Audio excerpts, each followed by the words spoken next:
Bianca!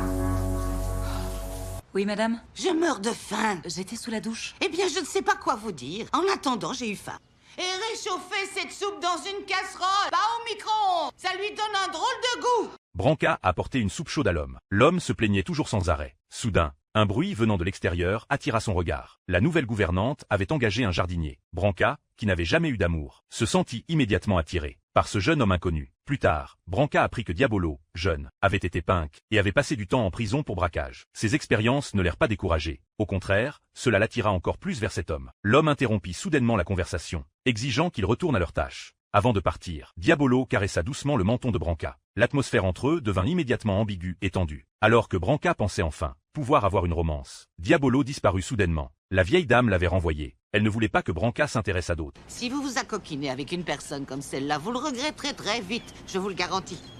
Je ne me contente pas de travailler pour vous. Je ne serai pas toujours là, ma chère, et j'envisage sérieusement de vous laisser la maison, au moins pour donner une bonne leçon à Margaret.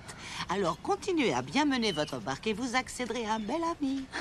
Mais je devrais mettre ma vie et ma chatte en sommeil. Branca était furieuse. Elle ne voulait pas être coincée ici pour toujours, tout en servant cette vieille dame. Cette nuit-là, l'homme se réveilla à cause d'un bruit, et vit Branca et Diabolo dans la maison. Les deux décidèrent de se rebeller de la manière la plus directe, contre le contrôle constant de l'homme. Le lendemain matin, Branca servit toujours à l'homme du café, mais cette fois, elle indiqua explicitement que le café avait été chauffé plusieurs fois. L'homme ne dit rien. Branca retrouva enfin une certaine dignité, mais la tranquillité ne dura pas longtemps. En faisant ses courses, l'homme percuta un facteur en voiture. Elle ne ressentit aucune culpabilité, et quitta les lieux en pleine vitesse. Diabolo, après avoir entendu parler de cet incident, demanda à Branca d'appeler immédiatement la police. Branca hésita. Elle savait qu'une fois la vérité découverte, l'homme risquait de se faire arrêter, même si leur tension était constante. Branca ne voulait pas voir l'homme sombrer dans une telle situation. Alors, elle entra avec l'homme chez lui pour se reposer, et nettoya discrètement les traces de sang restantes dans la voiture. Certains secrets sont cependant impossibles à cacher à jamais. La police finit par élucider toute l'affaire. Branca, accusé d'avoir aidé à dissimuler le crime de conduite imprudente et fuite, fut considéré comme complice et condamné à la prison.